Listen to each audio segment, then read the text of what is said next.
Le Zoom, donc, patronat et syndicats se réunissent ce matin au MEDEF pour fixer l'agenda social des prochains mois. Et le gros morceau, c'est la discussion qui s'annonce sur les seuils sociaux, ces obligations auxquelles sont soumises les entreprises en fonction de leur taille. En juillet dernier, le gouvernement a demandé aux partenaires sociaux de négocier sur le sujet d'ici la fin décembre.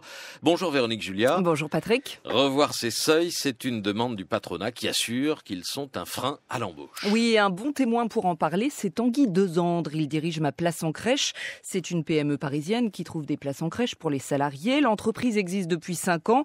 Les affaires marchent très bien, mais Tanguy a déjà acquis une certitude.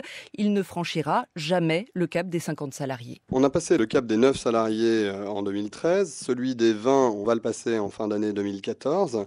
Et ça, on n'a pas eu de problème majeur à les passer parce que on a des contraintes qui sont relativement simples et légères en termes de temps consacré. En revanche, le cap des 50 est infiniment plus contraignant et surtout complètement inadapté à la taille de notre entreprise. C'est trop compliqué. Je ne peux pas vous dire on ne le franchira jamais, mais aujourd'hui, l'objectif c'est de s'arrêter avant et je préfère partager la valeur ajoutée avec 49 collaborateurs plutôt qu'utiliser les fruits de notre croissance à payer une personne, à organiser des CHSCT et des choses comme ça. De fait, dans les PME, ce cap des 50 salariés est considéré comme le plus dur à franchir. Il déclenche une trentaine d'obligations nouvelles pour l'employeur, notamment la création d'un comité d'entreprise et d'un comité d'hygiène et de sécurité.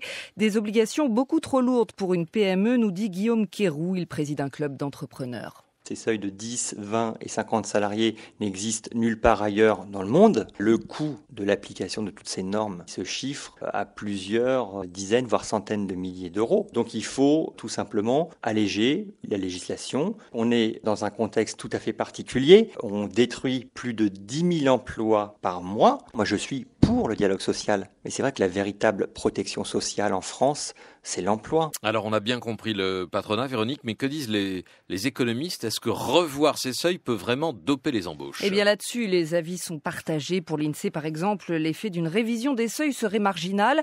Curieusement, elle relève qu'il y a quand même en France 3 fois plus d'entreprises de 49 que de 50 salariés. Plus optimiste, la fondation IFRAP, en portant le seuil des 50 à 250 salariés. Ce think tank libéral estime qu'on pourrait créer jusqu'à 140 000 emplois. Sa directrice Agnès Verdier-Molinier. Ça va pas être énorme comme création d'emplois. On arrive entre 70 000 et 140 000. C'est une goutte d'eau dans ce qu'il faut faire. Mais déjà, ça irait dans le bon sens. Après, est-ce que quelqu'un peut dire, est-ce que ça va être exactement tant d'emplois qui vont être créés ou tant d'emplois ?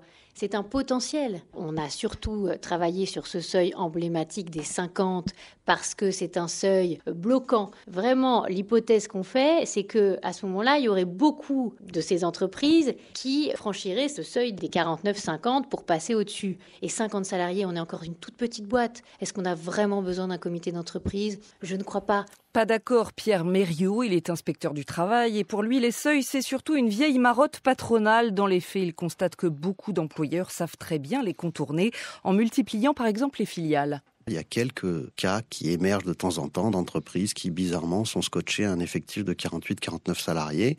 Quand on regarde quelle est l'activité de l'entreprise, on constate qu'elle passe beaucoup de commandes par exemple à une petite entreprise de 10-11 salariés qui ont une activité très proche. Et puis quand on fouille un petit peu, on s'aperçoit que finalement le dirigeant de l'entreprise est le même, ou si c'est pas lui, c'est sa femme, etc.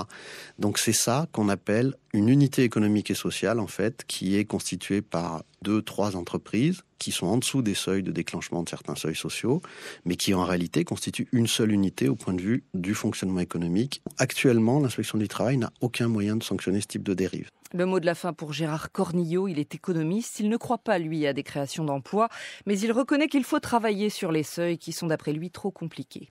Il y a probablement des choses à faire, effectivement, pour simplifier, réfléchir à fusionner un certain nombre d'instances représentatives des salariés, que ce soit le CHSCT, le comité d'entreprise, rendre tous ces dispositifs plus lisibles et plus faciles à être utilisés par les chefs d'entreprise. Mais en même temps, il n'y a pas à en attendre de résultats importants sur l'emploi ou sur le chômage. Et je rappelle qu'en 2008, le rapport Attali proposait déjà de travailler sur les seuils. À l'époque, son rapporteur s'appelait Emmanuel Macron, depuis peu ministre de l'économie. Véronique Julia, merci beaucoup pour le Zoom de la rédaction.